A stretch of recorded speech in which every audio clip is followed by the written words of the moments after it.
Welcome everyone to User's Guide for the Soul. This is going to be a really fun class on Kabbalah because we're exploring the very highest form of love.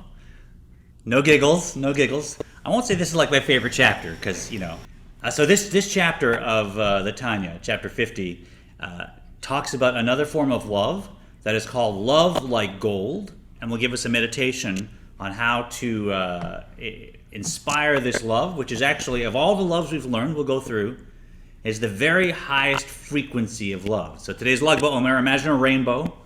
And sorry, what's the, I'm colorblind. The bottom is what? The top is what? Infrared, ultraviolet? Is that where we're going? I'm pretending red's on the bottom. I really don't know. I see probably half of what's behind me here on my green screen. So say red's on the bottom. That's the basic form of love we've learned about. Then you go through all the different frequencies of love. Then you have the very top, the violet, and the ultraviolet blending into that. This is that exact frequency. This is the very highest form of love in the Tanya that we're going to learn about, and it's an exception from all the other forms of love that we've learned. Before we get to that, however, we are in a special day here. It is Lag BaOmer, so it's a wonderful day to be learning Kabbalah, and especially Kabbalah as it comes down in Hasidus, which is very easy to learn, understand, bring into your life, and yet brings in the wisdoms of all these masters of Kabbalah. So what's Lag BaOmer, for anyone who doesn't remember from last year? There's two sages connected with this date. Lag BaOmer, Lamed Gimel means 33 in Hebrew. It's the 33rd day of the Omer we've been counting. I won't explain again what the Omer is. It's a 49-day period, 7 weeks. On this day, Rabbi Akiva, a great sage of the early times, his students started having a plague because they were being mean to each other. They were cutting each other down. They were like saying that person doesn't really care about God. That they were not nice to each other, and because of their lack of brotherly love and sisterly love, a plague started, and thousands of them started dying. It was terrible, and the plague ended on this day, the 33rd day of the Omer. So Rabbi Akiva said, this will be marked as a day of stopping the mourning period that I know you'll have from this big plague. So in every future year, they would mourn during this period of the Omer. So people would not get a haircut, they would not play music, they would not have weddings or celebrations, various things. And those mourning practices, they stop today on the 33rd day of the Omer, Lag BaOmer. But of course, here in Kabbalah, we know there's an inner dimension to every day. And that includes, let me just go to speaker here, there you go. That inner dimension includes Rabbi Akiva's student, the Rashbi, Rabbi Shimon Bar Yochai, who was one of the greatest sages of Kabbalah, and according to Kabbalah was the author of the Zohar, the author of the greatest Kabbalistic work. Now we're in a Reformed temple, so a little Reformed bracket. Academia believes the Zohar was written by somebody else much later and attributed to Shimon Bar Yochai. I will note that every actual practitioner of Kabbalah asserts and believes that the Zohar was written by the Rashbi, and also that the Kabbalah is really a collection of wisdoms that came down from even before the Rashbi. So the Rashbi was the first to put them together and reveal them, so to speak, and they were passed down from that. I'm not going to get into the academic debate of like what consists of publishing a book or revealing a book, but in Kabbalah, the Rashbi wrote the Zohar, so it's connected to his soul. And this, I'm getting some, you didn't like that little wrap up there? Yeah, what about Luria? Luria's later. Luria's, okay. Yeah. Okay. Luria's great. But Luria's like Kabbalah Shabbat, but Rashbi is way earlier. So the question was, what about Isaac Luria, and Sfat and all that? So that's later on. But the Rashbi, the Zohar was not like published like, here it is, you can buy it on shelves. We're talking about like written, put together as a book, handed down secretly to students. Like, this was not on. You couldn't get the audio book. Not on Amazon. Not on Amazon. This was still kind of secret. I lost my train of thought, but yes. So his student, the Rashbi, also passed away on Lag BaOmer on this very day in the Jewish calendar, and he said you should consider this a day of celebration. This is my day of going up to heaven, and my soul will be closest to the earth. And so the teachings of Kabbalah, the inner dimension of the Torah, will be closest to us and most accessible on this day. So there's huge celebrations in Meron. I haven't checked the news. God willing, they went smoothly like they should. And they light bonfires to represent the fire of Kabbalah that's going up. And it's perfect because today we're learning about a love that is a love like fire as opposed to a love like water. So we're drawing from these wisdoms of the Rashbi and of all the Kabbalists as we go into chapter 50 of the Tanya. Any questions about Lag BaOmer? From anywhere? Good. And welcome if you're learning on Facebook. We love having you all. Feel free to join and email temple-israel.org if you'd like to join our classes here on Zoom or here in the class or anywhere. Was it last year that they had that disaster? Yeah, let's not discuss it. It was So the horrible. break-in morning is just for today, and then it starts back up tomorrow. Question. The break-in morning starts today, and then tomorrow, do we go back to all the morning practices? There you get a lot of different traditions. So some communities, basically, Lag BaOmer is a big celebration, and then it's done. Some communities, they taper them off, so you can, do this or that. And I think it's different from individual to individual, right? Can you get married after today? Yeah, I'm not going to say I don't know the ins and outs of every community and what they do, right? I plan to get a haircut after this class. I'm just telling you that much, because this is now me after 33 days of no haircuts. It's a period of no weddings also, isn't Right. it? Correct. Yeah, no weddings, but today's you can Are any weddings performed during the Omer? well, the question, are any weddings performed? So Reformed Judaism and Conservative Judaism, I believe, universally will do weddings. So all over the Jewish community, weddings are performed. But in the Orthodox community, there really are no weddings performed in the strictly Orthodox community as we think of them. Yeah. So if we want to start, let's catch us up where we are in the Tanya. Now my favorite book, since I've been learning it. So this chapter 50, will get us to the end of a major section. And if you are a meditator, the end of maybe the richest section in the Tanya, can we call it that? Because if you remember back in chapters 17 and 18, if I get the chapters right, I throw them off sometimes, we learned about the long short path. The long short path, which is Jewish meditation. And this is what ancient Jewish meditation always was, which was not clearing your mind, staying empty, and then going off into the colors behind me in terms of chachma and woohoo, having wonderful esoteric experiences. Rather, we clear the mind in order to introduce a divine concept, and then we go in through bina, which is cogitation, active mind, and allow the divine concept to fill the mind. So rather than an empty cup, we are a full cup, a cup that is full right to the brim, leaving no room for anything else. So we share with Eastern meditation that you don't want distractions. I meditated for many years in the Eastern tradition, and there you have your mind empty, and then something pops in your mind, you're like, oh, okay, watch the thought. It's like a river. The thought, I and the thought am one. The thought goes away.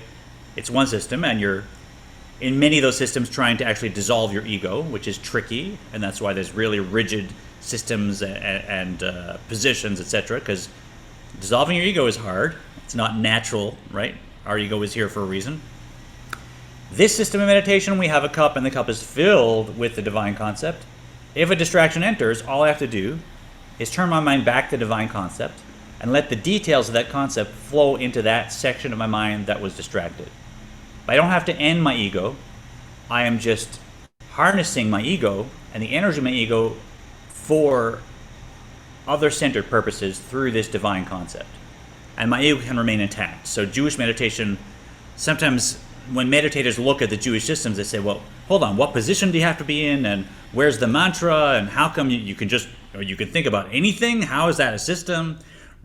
And they don't realize that when you're not worried about dissolving the natural phenomena of the ego, which is a natural phenomena being embodied, but you're not worried about dissolving it, instead you're just trying to harness it for other-centered purposes, now it's just a much easier flowing process. But we do want our mind to be filled, and we do want to go through the 50 gates or 49 gates of the divine concept and go deeper and deeper in. That is Jewish meditation. So we learned this concept back in chapter 17, 18, but the Alter Rebbe only gave us some basics about what divine concepts to use, about what to fill that cup of our mind with, right? Meditate on that the world is nothing next to God, and wow. Meditate on how much I love the things in the world, and so I love God, wow. But not a lot of detail. Then we went through the various chapters of the Tanya till we got to 41. In chapter 41, the Alter Rebbe said, okay, now you've learned about what it is to be a Beinoni, you've learned about the structure of your soul, you've learned about making sure you're always in a state of joy and getting rid of depression, you've learned about many, many things. Now let's get back to meditation, and we're going to go through and give you many, many beautiful, luminous meditations to inspire the different emotions, the different degrees and qualities of love and awe that I was referring to back with that system of meditation. And if you've been with us, chapter 41, we learned that awe is actually foundational. You need to start with awe, because then love is coming from a genuine place. In 42, we learned about the quality of dat, of focus, and connecting to this abstract information, so that I'm not just learning ideas in my mind, but I'm actually feeling them in my heart, and the emotions happen and affect my life. 43, we learned about two different types of love and two different types of awe, right? Ahava Rabbah, great love, and Ahavat Olam, a love connected to the world, and also Yira Ilah, a higher form of fear, and Yiratata, a lower form of fear or awe. Chapter 44, we finished that and went on to two hybrid forms of love that you can meditate on, which incorporate both the higher and lower aspects, right? My soul desires you at night, and loving like a child to a parent, which harness both, because I would give up my life for my parents. I love my parents more than my life, and that is a knee-jerk reaction. That's automatic. I don't have to create it. So it is like the inherited love we learned about earlier. And yet, I need to focus to bring it out. So it does involve some meditation. So those were easy hybrid loves where I could have both levels of love flowing at the same time. Chapter 45, another form of love where we trigger love through the attribute of compassion on my own soul and the spark of God that it is. Then 46, we started a four-chapter set that was on, I think I described it as my favorite type of love, as a face is reflected in water, that when God loves us, we love God back, and went through the whole mashal, all kinds of beautiful things. That brought us right through, 47, where the Shema is the Exodus, 48, where we're preparing to learn about, we learned about Tzimtzum and how God has to block out light and hold back. Until 49, we learned about how we shouldn't hold anything back for our love of God, because neither is God, so we'll reflect that. And that, of course, was my favorite, because the worse off I'm doing, the less it seems that God should be sending me love, the more reflected love I'll have. Because if I've been misbehaving and not serving God properly, wow, God is still loving me, I should love God back even more. If I was a tzaddik, I'd understand that God would love me. But if I'm a Smolash, doing typical Smolash things, that God loves a Smolash, that's a trick. I'm going to love God back for that especially. So, yes, that gets us to chapter 50. Chapter 50, we are going to flip this whole system, because if you've been with us with the study of Kabbalah, you've learned that we have a right side and we have a left side. We have a right and a left side. The right side is love. The left side is gvura, strength. Right? And we'll redefine those in this chapter a little bit. But for now, let's go with love and strength, or awe. And all the loves have come from the right side, have been related to chokhmah and then expressed as chesed, and have been connected to the right side. So any of these loves that I've learned, whether it's the love like my soul desires you at night, or just ahavat olam, or any of these loves, they've all been connected to on the right side. They all have in common, it's something that I love, that I want to reach out and bring closer. I want to engage. All the awe has come from the left side, and we have yet to hear of a love that does not come from the right side. Chapter 50 introduces the absolute highest form of love in the Tanya, so higher than anything we've learned about so far. And this love is an exception in that it does not come from the right side. So if you picture the tree of life, right? Chokhmah is on the right, Bina is on the left, and Chesed flows from the right, and Gvura flows from the left. All the loves have come from the side of Chesed. This love actually comes from Bina and from Gvura that is inside Bina. Let's go inside, and I'll get back to the Chesed and Gvura side as we go. Chapter 50.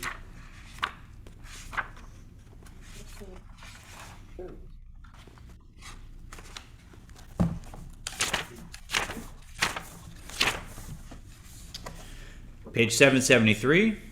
V'hineh kol b'chinot u'madregot ahava hanizkarot la'el hein misitra diyamina u'v'chinat kohen ish chesed. Let's start with Susan. If you want to start bottom of 773, you're ready to go. All the forms and levels of those mentioned above derive from the right side, from the level of Kohen. But a Kohen is called a man of kindness, meaning that his form of serving God comes under the category of chesed. So we're going to have a few different sets of images here, as the Alter Rebbe likes and Chassidus likes. We don't just want one set of images, we want many facets, many different images that interrelate to bring out a deeper aspect of the subject. One of them is right and left, which is chesed and gevurah, love and fear. Right? So all the forms of love we've had are from the right side. Now the right side is represented by the Kohen. You know, Kohanim and Leviim in the temple represented chesed. I don't know if Leviim represented Gevurah, but in this chapter they will. But Kohanim definitely represent chesed. A Kohen is a person of kindness. There's lots of stuff about that. That's why a Kohen is the only person that can declare somebody that they have to be quarantined because of what they call leprosy, right? Because only someone that loves every Jew should be able to make the pronouncement that this person has to go into the most terrible punishment, into isolation outside the camp, right? So you can't have anybody else do that except a Kohen, which is a person who's all about love and serving every Jew and loving every Jew. So Kohen is another term that we're going to use for chesed in this. Over the page, v'nikraot kesef ha-kodashim milshon nichsafti leveit avicha. Let's go on with Dan, if you go ahead, and then Paula, and then Linda. They're called chesed hakodashim, excuse me, a longing for holy things, as in the words, you sorely long for your father's home, where excuse me, where the Hebrew word for long is etymologically related to the word kesef. And so another set of images we're going to use is silver and gold. Silver and gold. So silver is called kesef, and in this quote, it's connected to kesef HaKodashim. Is connected to nichsof nichsafti, the same root as kesef, right? The chaf samech fe. And that's from the quote talking about Jacob, that Jacob was longing for his home. And when you long for something, that's a sense of chesed. You want to be close to something, you want to bring it close to you, you want to bring it down, so to speak. It's a different image. Silver is the image that represents kesef, that represents longing, that represents chesed. So first set of images is chesed and gevurah, right and left. Second set of images is the Kohen and the Levi, where the Kohen is chesed. And now third set of images is silver, which through kesef represents longing and chesed again. And the Alter Rebbe will bring down gold as an alternative to kesef. Following? Yesh od b'chinat ahava ha'olah al kulana kimalat hazahav al hakesef. You want to unmute, Paula? You got your mic there? Yeah. There you go. Here we go. There is, however, another level of love which excels all these aforementioned levels, as gold is superior to silver. And one more with you. Vihi ahava karish be'esh. Go ahead, 775.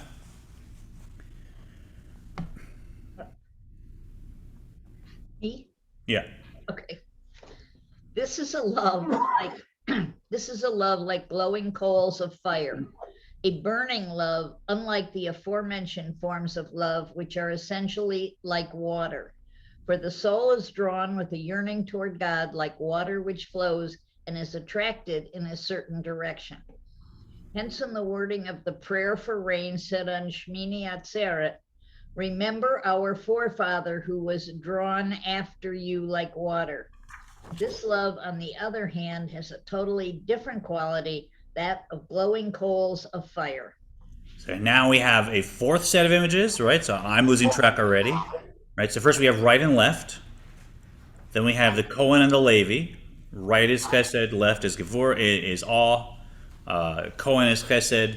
We have silver and gold, and now we have water and fire, where water is Chesed and fire is Gevura. So let's look at these.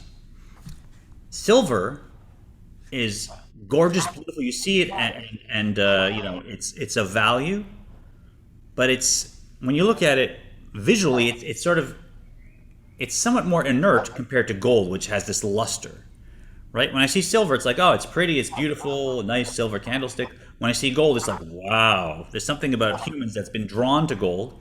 Gold is like silver that has the color of fire added to it. And there's just, it's, you know, I don't know if you're like me, but seeing like a gold thing, it sort of has it's not still, it's drawing me in, and it just has something magnetic about it that's like fire. No? Silver's cool, Silver's cool. and gold has a warmth. Gold is a warmth. Exactly. That's better. Maybe inert is different. Silver's cool. Like imagine a big silver bowl. You're like, it's cool. It's sitting there like it's summertime. There is a gold bowl. There's something. It's vibrant, right? So that's like we see the same thing. Gold is like silver with fire added in it. It has a vibrancy. It has something going on. And same thing with water. Chesed is also compared to water. So in addition to being on the right, in addition to the Kohen, in addition to water also has a quality of flowing down and of watering and taking care of. And here we get to the final image we'll use, which is a very simple image and is directional.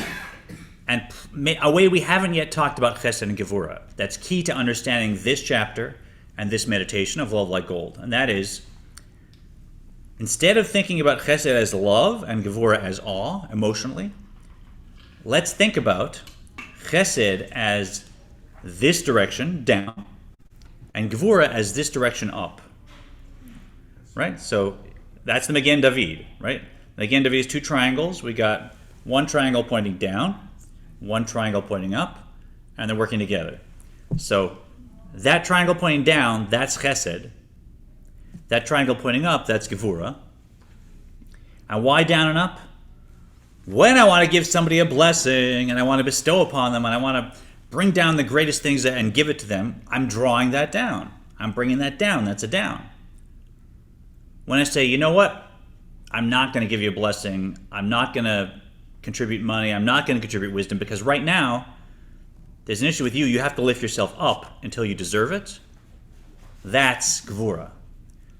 That's holding back and lifting up. Right? And it's with everything. Right? Saying the blessing over food, that's drawing blessing down.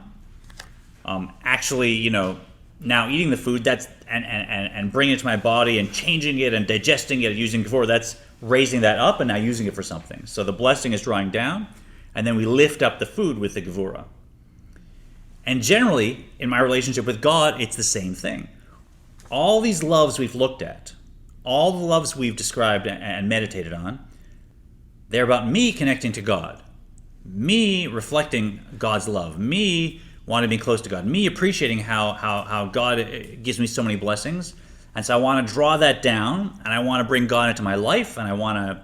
That's Abraham, by the way. Abraham would run around and just get people to say blessings. He's like, here's all the food you want. Here's, thousands of dollars of food in the day. And they say, now you got to bless God. And they'd be like, why should I bless your God? He'd say, fine, you pay for the food or you bless God. They'd be like, fine, blessed be your God.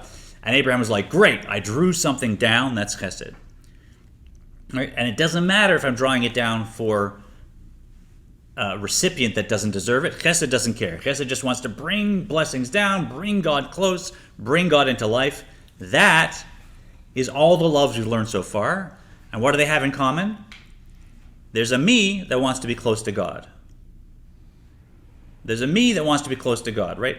No matter how high a type of love we've seen, there's always, even in a subtle way, there's that me that's doing the loving. I'm involved in it. Gvura, on the other hand, we are taking, that's fire, right? So the way water flows down, the way water will always come down to a lowest source. You can't even stack it up, right? It'll always just keep coming down and down and down. Gvura is represented by fire, where fire always wants to leap up off of its wick, off of its what it's attached to go back to its source. Right? Fire is the opposite. So fire is that gvura of, it's not about bringing blessings down here. I don't want anything to do with this place. I just want to get back to my source. I want to leave this place. And this love is the first love we've seen where there isn't any me anymore, because I just want to end that. I want to end me. I want to end the world. I'm not interested in bringing God down into this world. I just want to be with God, period, which means there's no me to begin with. So it's the first form of love, which, because it comes from the side of Gvura within Bina, now it's higher than the other forms because it's erased the me entirely from the equation. And this is just about me being with God. It's not about, I have to say me to say it, but there's no me in there, right? It's that total unity with God and recognizing that the world is not there, and even the spiritual worlds are not there, and I don't want lower heavens, and I don't want higher heavens, and I don't care about angels, and crazily enough, even mitzvahs at that point, it's like, mitzvahs have to do with the world. You need a world for mitzvahs. I don't want to do from the world, I just want God. It's not a rational thing. So I encourage you to think of chesed and gvura now as down and up, and that will take all these images and put them together in a way we can meditate on and understand. So that's the love like glowing coals of fire. That's the love that is like that gold, which has that fire in it. And like Gvura, I'm not interested in bringing God into this world anymore. There's only God. Any questions about that introduction here or from online? Following? Let's go further. 776. This derives, mibchinat gvurot elyonot divina ila'a. That's, thanks, Linda. I never got chapter 50, so I can't read. Oh, okay. I'm sorry. If you email Maya, she'll get that to you. Rick, you wanna holler it out? This derives from the level of the higher Gevurah, of the higher Bina. In other words, the sources of this love is from the level of Gevurah and Bina. Right, so, whereas love derives from Chokhmah, this Gvura derives from Bina. So it's a beautiful thing to meditate on, but I'm meditating not on how God can be drawn into the world. I'm meditating on there is no world, there's only God. I want to be in that reality. Tehinu she'al yedei hitbonenut bigdulat ein sof baruch hu d'chula kameh kla mamash chashiv. The arousal of this love comes about through meditation on the greatest of the infinite one, before whom all is considered as absolute nothingness. So the meditation is, and we've actually seen this before in a way to inspire another form of love, but here I'm meditating not on how great the world is and the world is nothing, and so how much greater is God? That everything, all the spiritual heights and all the spiritual worlds and the mountains, it's all nothing for God. God must be great. Here I'm saying, who cares how great? The world doesn't exist. Forget about that stuff. There's nothing to do with that stuff, right? all there is God. And so what do I want from bringing God into something that doesn't exist? And what do I want from me loving God when I'm not even here? It's only God, and I just want God alone. Oh, I know those eyebrows. No. You're lost in meditation already? What? That's No, what's the thought? No, fine. No thought. I'm Okay. just trying to, I'm thinking of the all the tense road and how they work together, and you're going from Gevurah to Bina, which is they're going up. It's not the same, so I didn't really understand that part. Okay, so for the Kabbalists, the question is like, if Bina is above Gevurah, how am I going from Gevurah to Bina? Which is a great question, right? So the way, and I'm sorry I can't share my screen for some reason. I had the whole tree of life there that we could discuss it. You got Chokhmah, Bina, let's leave Dad out of it. Chokhmah, Bina, then you got Chesed and Gevurah. So let's deal with those four, right? In the intellectual lobe, call it, you have Chokhmah, inspiration, and Bina, cogitation. Then below them, in each column, the next one down, in the emotional lobe, is Chesed and Gevurah, love and Gevurah. That's why I got out my sheet, because I was thinking about Yeah. it. Now they're related to each other, and they flow out from them, right? When I have a new spark of something like a new thing appears, like that inspires love. That's like, wow, how exciting to have this new thing. I don't even know what it is yet, right? And it came to me from I don't know where, and I don't know if I deserve it. I have no idea how high an idea is. It just came like that. Like I didn't work to create this thing. I just emptied my mind. I wasn't even there, and then poof, it appeared. Somehow there's like an idea of chesed about that. It's coming to me. I haven't worked for it, and I love doing it. And chokhmah develops into the emotion of chesed. It's related. It flows out through that right column. Same thing with bina, cogitation in the intellect, and gevurah, awe. What am I doing when I'm using bina? I'm taking that spark, I'm forcing it into the womb of the mind. I'm forcing open the details. I'm saying, okay, now this point, which just has infinite potential, I'm going to separate it into the planning stage and the execution stage and the compartments. And hold on, I'm going to assess, is this aspect of the idea helpful, or do I just exclude that from the idea? And I'm shaping it like you would shape, an egg in a womb. And I'm telling the cells, no, you're going to be skin, you're going to be brain, you're going to be heart. I'm forcing them apart intellectually. That is something that relates to the emotion of gevurah, of like, okay, this idea is important, let me focus on it. Well, that's dad. But let me now separate it into components. That's gevurah, right? Let me say, this is good in the idea, this is bad. That's gevurah. Let me say, this is part of the plan and this is outside of the plan. That's gevurah. So bina is actually the source emotionally of gevurah. That's why gevurah is underneath it. So when we say this comes from the level of the higher gevurah to the higher bina, what that means is that is gevurah within bina, because everything exists within everything else. Everything is inter-included. Within bina is already gevurah within bina, and that's where gevurah actually derives and comes out of it and develops. Okay. Yeah, and look, gevurah can also inspire bina. You also have bina within gevurah. So sometimes emotionally, I have to stop myself and now go back and think things through again, and not just go ahead with my feeling of gevurah and say, maybe, hold on, wait, Michael, go back to your intellectual, like look at the core of intellect that's within this feeling of gevurah and check, hold on, how was that bina correct and appropriate?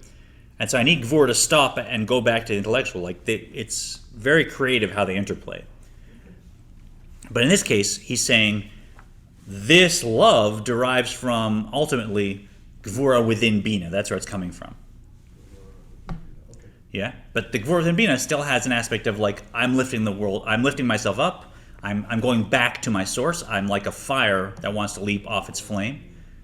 As opposed to the chesed side, where chokhmah and chesed just say, yeah, bring God down, relate to God, share God, tell everybody about it. Does that answer that? Yep. As well it could be. No. Okay. So what happens when I sit and I'm doing the long short path and I'm meditating? I've cleared my mind, as we will at the end of this class. I've introduced this concept. The world does not exist So what? Who's talking about bringing God into a world? Who's talking about I don't exist? So who's talking about I want to be close to God, like I want to be close to my parents, or that I love God like I love my soul? What's with the soul business? What's with the world business? What's with the me business? It's only God. I just want to leap off my wick, and a flame that leaps off its wick, it doesn't exist anymore, but it's returned to its source. It's part of, in Kabbalah, all the elements come from a supernal source, and the source of fire, when a flame leaps up like that and vanishes, now it's gone back to its source spiritually of where it came from. And that's this meditation. So we meditate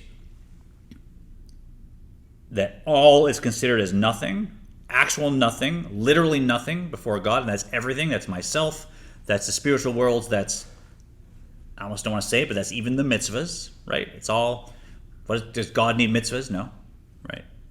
God chose mitzvahs. God, from God's perspective, God was there before there was a world, before there were mitzvahs, just God, right? So all of it, I just want God. That's what this love is. It overcomes everything else. Then what happens? Titlahev hanefesh likar tiferet gulat u'istakla bikira demalka. Go ahead, then. Then the soul becomes inflamed and flares up toward the precious splendor of his greatness in order to gaze upon the glory of the King. Ah, listen to the language, right? What happens? This is the content of this love. Yeah. My soul becomes inflamed. It's not now the water of chesed, of wanting to bring God down and wanting to share it with people around me, by the way. Right? The love that comes from the right side, you're like, I feel so great about God. Let me teach. Let me share it with you. This is like, who am I going to teach? The world doesn't exist. Who am I going to share it with? Nothing to do. I'm just sit here. I want nothing to do with the world, and I just want to leave here. Right? It's not an expansive love at all. It's not one where you feel this and then you want to like go out and do things. In the end you will, and we'll see how, because in the end there's no emotion we have that shouldn't be channeled back into a mitzvah and learning Torah. But there's a stage to get to that, and before that you just have this love. Why am I going to go out and try and teach a world that doesn't exist? What the world just has to go back to God, including my own soul, right? So it becomes inflamed and just all it wants is this like lovesickness of gazing upon the glory of the infinite.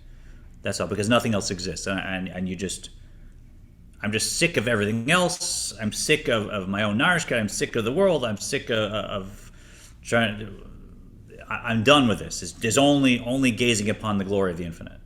Does Kabbalah talk about, is this what happens with the soul when a person passes away? That's a different process. The question was, is this what happens when a person passes away? Kabbalistically, yeah. No, when a person passes away, their soul leaves the body and it goes through a process and it winds up in a station in heaven, but that still is a station in heaven. We say the soul is with God because the soul is aware of divine light, but now the soul can't get any closer to actual God. It can only see the light that's coming from God. So this is way beyond that. It's way beyond that. If you want an image, and he'll bring it up, or maybe he doesn't bring it up literally, I'll see. It's Aaron's sons Nadav and Avihu, right? So he brings up Kalot HaNefesh. He doesn't mention them, I don't think. That Nadav and Avihu, if you remember, Aaron's sons, they were so excited about the tabernacle and about these sacrifices and that we could get close to God. They rushed in and they broke the rules and they offered a sacrifice that wasn't instructed. And they didn't care, and their souls did this. They like flames leaping off the wicks. Some kind of fire entered their body. It was fire, right? And their souls, they just left. And they were happy about it, by the way. They're like, good, this is what we want. There isn't any world. There isn't any tabernacle. There's no rules. There's no sacrifices. It's just God, and boom, they were gone. Right? So that's the ultimate symbol of this love, although, we don't want to actually leave our bodies. I don't know if you're the kind of person that might, we don't advise it, but that's the inspiration, that's the direction. Yeah. Karish be'esh shal hevet azah ola lemala. Let's go back to our online readers. So, Susan, if you unmute, go ahead. It is like glowing fiery coals of a mighty flame, which surges upward, not a love which is drawn down towards some object, but one which ascends with the burning fire of the clot hamfresh. Nefesh, exactly. This is the extinguishing of the soul that we describe. And you can experience this if you're serious about the meditation, that the world doesn't exist. What's with all the work and the struggle and the trying to do mitzvahs and blessings and be a better person? I just want to leave here, right? There's only God. Let my soul go back to that. That's the reality. And your soul just it longs, like it's lovesick for being back in that source where there isn't any world. V'lipared mehaptila v'etzim shene'echezet bahen. Go ahead, Dan. And it strives to be parted from the wick and wood on which it has taken hold. Right, so in many ways, our soul is like a fire that is burning on the wick of our body. We've seen that image. So the soul may want to draw down in the form of chesed and water, and the way a Kohen works, draw down light into the world and infuse the world with light. In this case, the soul's like, I'm out of here. I've done this meditation. There's only God. None of this is real, and all that matters is that I am reunited with that source, and there's no me anymore. Self-extinguishing. V'hayinu al yedei tigboret yesod ha'esh elokei shebanefesh elokit. Paula, have you read? Paula, why don't you go ahead if you want to unmute.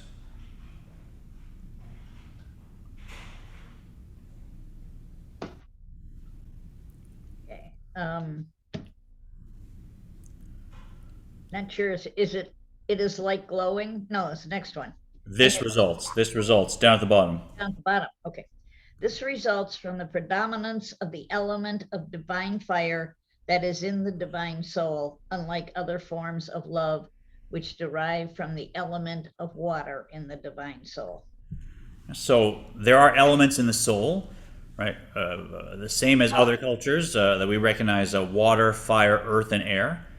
And in the divine soul, there is the element of fire, and that we can amp that up with this meditation, so that there's more and more fire in the divine soul. And at a certain point, the divine soul just flares up like this and really wants to just leave everything behind.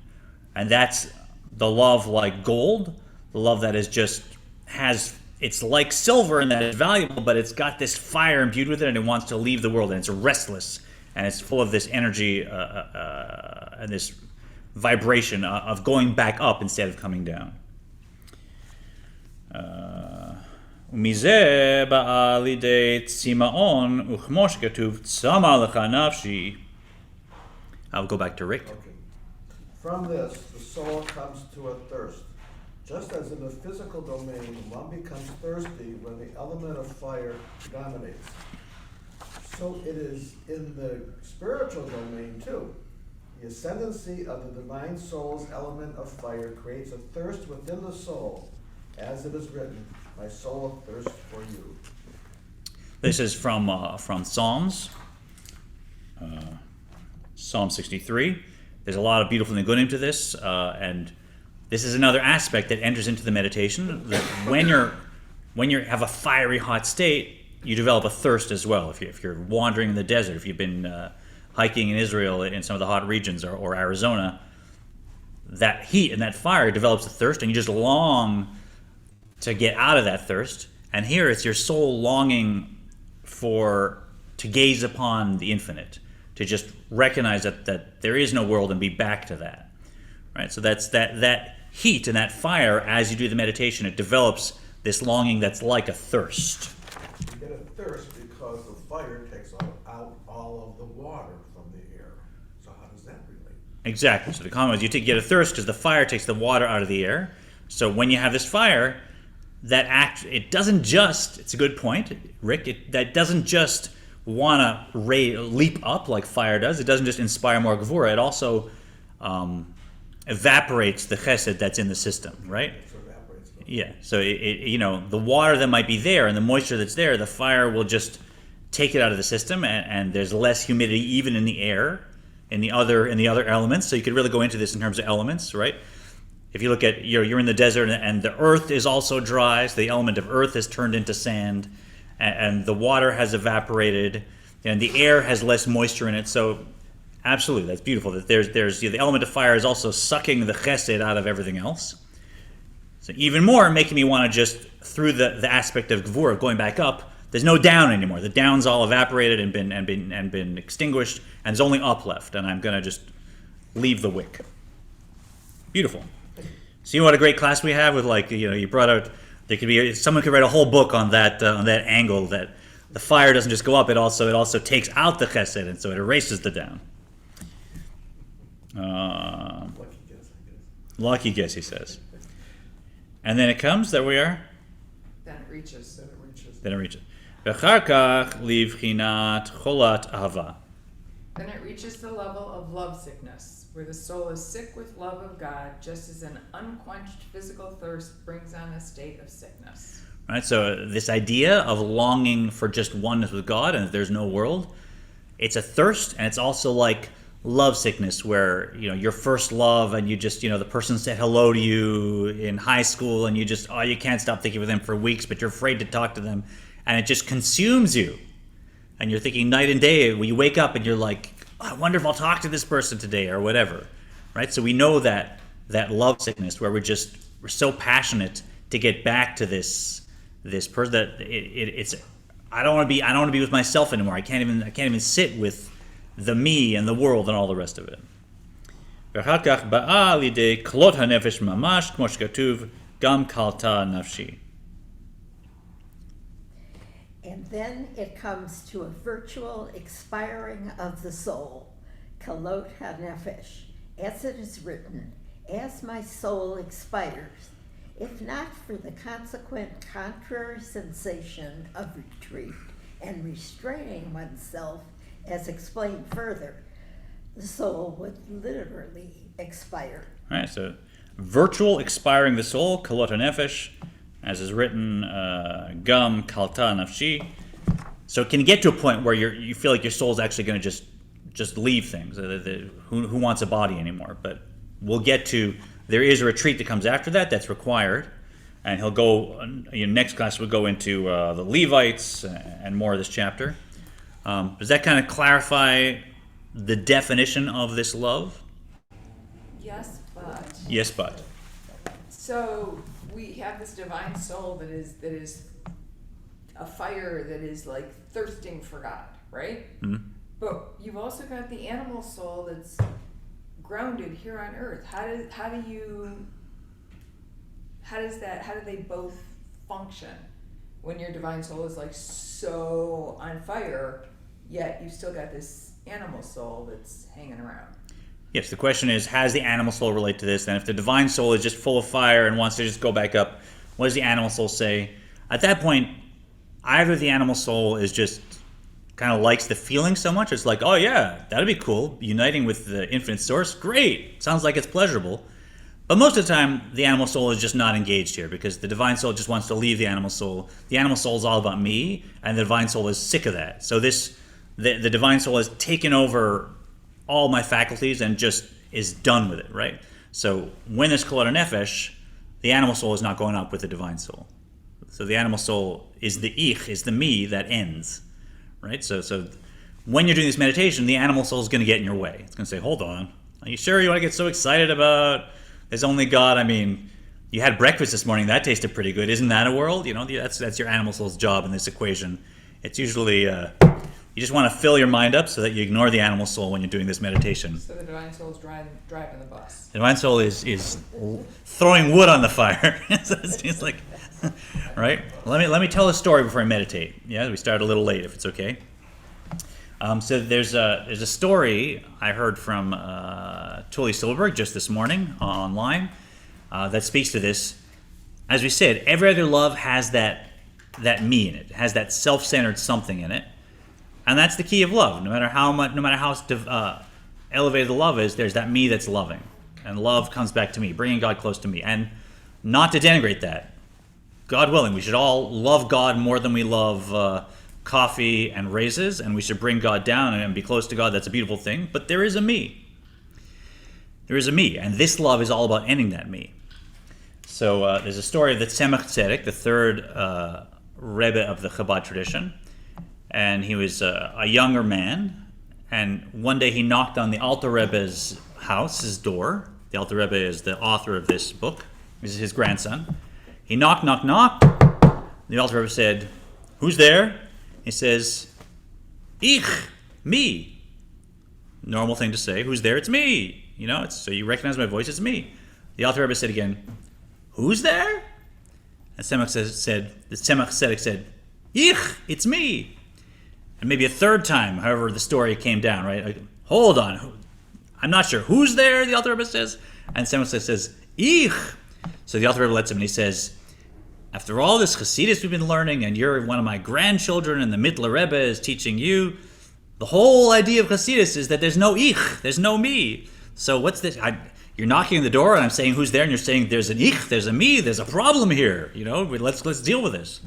Of course, the Tzemach Tzedek, a young Chassid, is heartbroken that the Rebbe, had a problem with how he answered when he knocked on the door.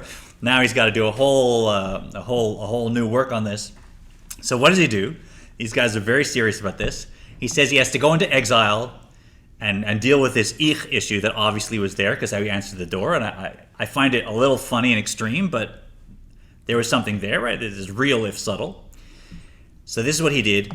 In the time, there were itinerant beggar groups that would go from town to town and just beg for money, for food, whatever. And they'd band together maybe for protection or whatever.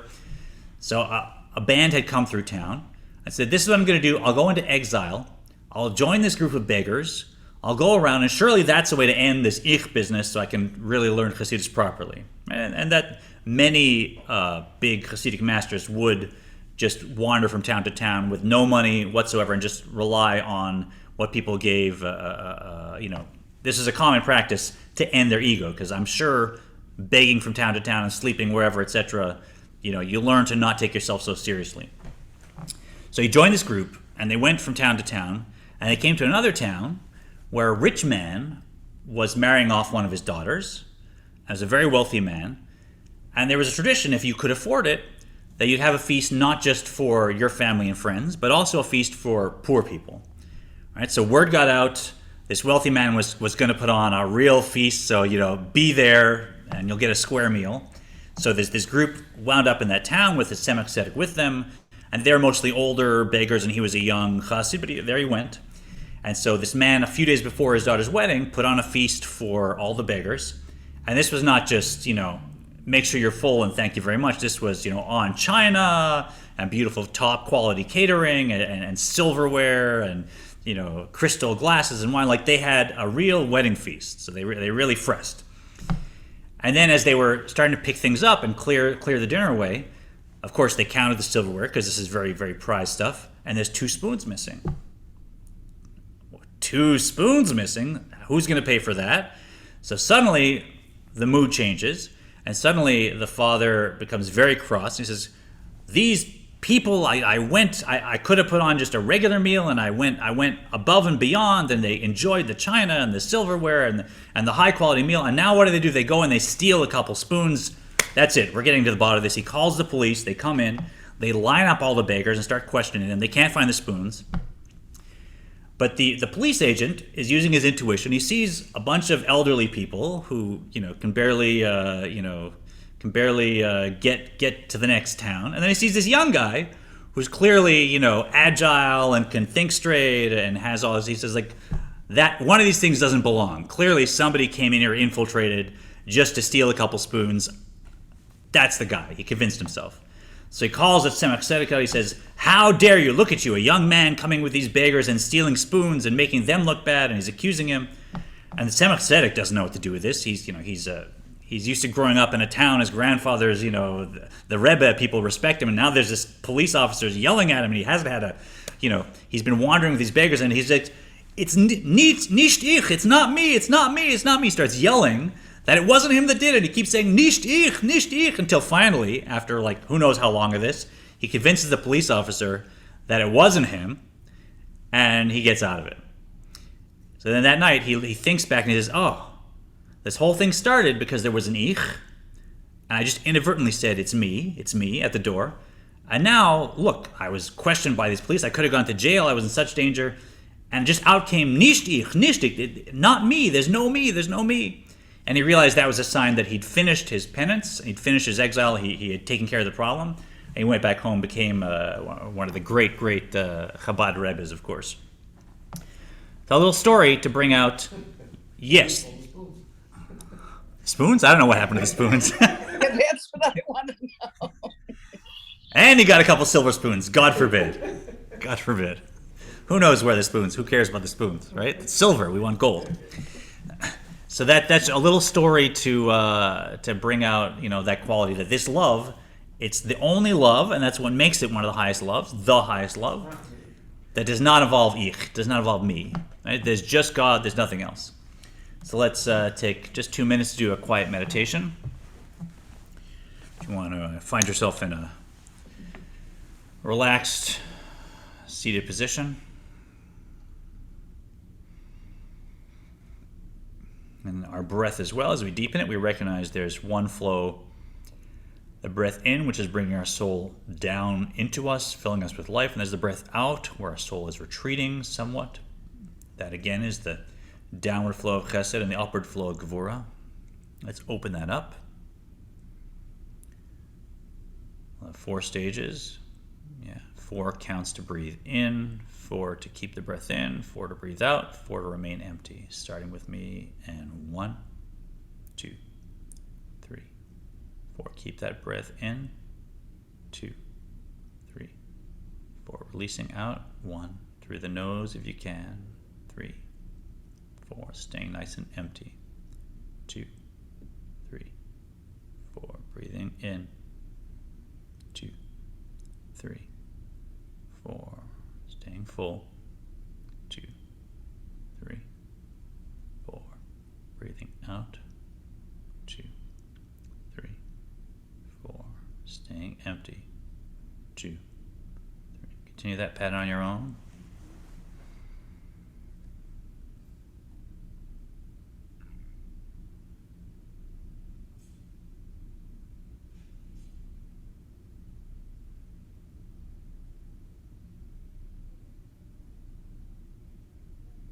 Good. Just relax your body more and more. Keep breathing in that pattern. For those who've been meditating with us, we're going to adapt our meditation, the gateway we'll use, because we're not using a Chokhmah gateway, we're using a Bina gateway, as we've described. Chokhmah inspiration, Bina cogitation. So the Bina gateway, it's on the other side of the breath. The Bina gateway is when you breathed out. There's a space between the end of the out breath and the beginning of the in-breath. And you can meditate on either side, and that is the Gevura gateway. So as your breath has emptied, open up that Gevura gateway, and if you can, stay there through the rest of the breathing cycle in a spiritual sense.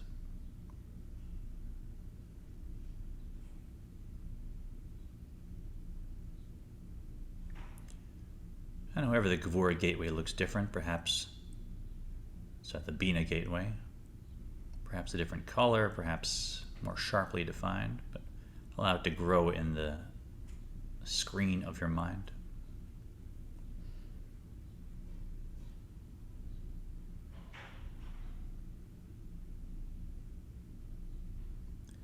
And in that Bina gateway, we'll place this meditation.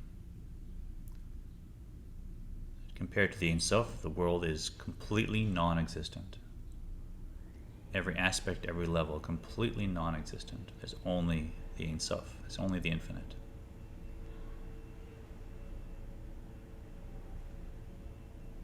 As you place that divine concept in your Bina gateway, let it now fill your mind with more and more detail. What does that mean? What would it be like if there really was just no world whatsoever, only the Ein Sof? How would I feel differently? It's your own journey into this meditation. No one else can see how that wine fills your mind. Let it fill with depth and breadth and richness.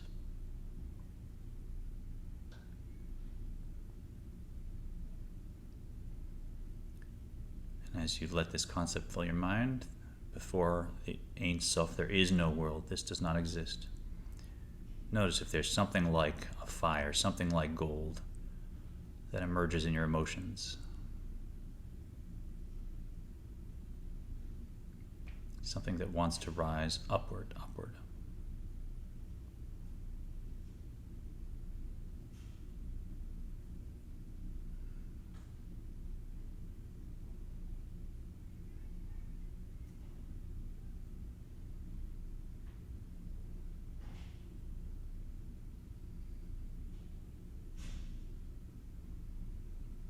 And if that fire has begun in your emotional body, let it rise on this Laibl Wolf like a beautiful bonfire.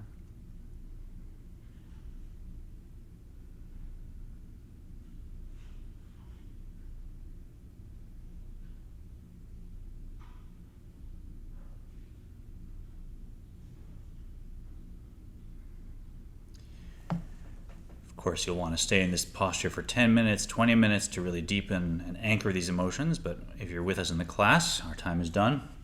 Just open your eyes, wiggle your toes, remember where you are. I hope you enjoyed this first taste of Chapter 50, a beautiful chapter of the highest form of love, love like gold.